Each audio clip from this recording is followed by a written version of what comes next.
Okay, this video is just to show you how to manage participants in Zoom for TMA 102. I'll do another video showing you how to set up your video settings correctly. To log into the meeting, I just go ahead and go to zoom.byu.edu, log into Zoom with your BYU credentials or the credentials of the instructor for whom you are a TA, and it will bring you over to a window like this. So you're logged into Zoom, and then to access the meeting, I would click Show right here. Copy and paste that long Zoom link into a new window, and then that will open up Zoom and download Zoom on the BYU computers. You have to re-download Zoom every single time that you log in. It only takes about 30 seconds, but just go ahead and do that, and then it'll load up this meeting already set up correctly. And I've done that in the background, so let me just go ahead and switch over to that. The first time you log in, you'll probably be greeted with a window like this. Go ahead and click Join with Computer Audio. And then this is my personal view. Right now I just have a virtual background set up and my camera is turned off. Okay. Now down here, these are the two things we're going to talk about right now. Participants and chat. Participants right now, it just shows one because I'm the only one in the meeting. But I'm going to go ahead and log in from my phone just to give you an idea of what this would look like with additional participants joining in. So you'll see down here, all of a sudden it says John's phone has entered the waiting room for this meeting. Now you have the option, or the other TA, if they're here as well, they would have the option if you set them as a co-host. I'll show that in a second. You can click Admit or See Waiting Room. So right now I'm just going to go ahead and click See Waiting Room. This will show me who all is waiting to join the meeting. This is where you can also screen to make sure that people have their screen names set appropriately, that someone doesn't have an objectionable screen name, and that they have their screen name set to their personal name for attendance.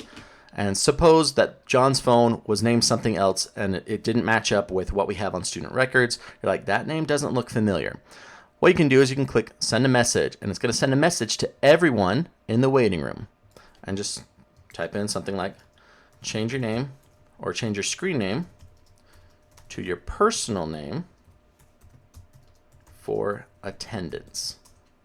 And then that popped up on my phone showing that message there.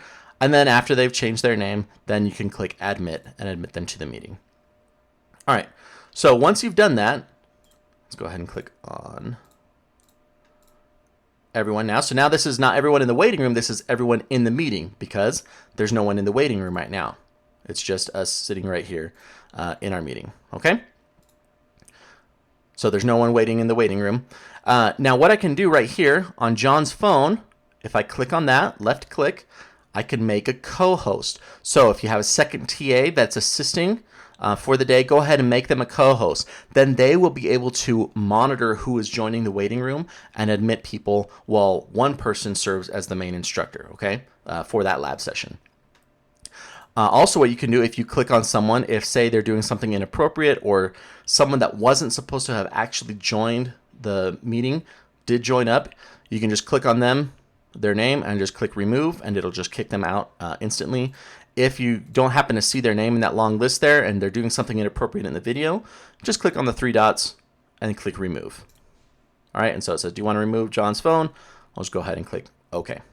From the chat, you would also have the option, if I join back in with my phone here, you can send individual messages to students, and students can message you likewise privately without having to ask a question in public that maybe they had a question about an exam or something like that, or a quiz question. So I just readmitted myself to the room, and then what I can do is I can say I'm going to send a private message to John saying, why was your paper turned in late? Or whatever the question might be. And then the student would be able to continue messaging privately without interfering with the main chat. All right. And again, this is why you'd want to try and set a second TA as the co-host so that they can help manage the chat and manage participants while the other TA is continuing on with the main instruction. All right. So let me go ahead and switch over to another video to show you how to get things set up for sharing your videos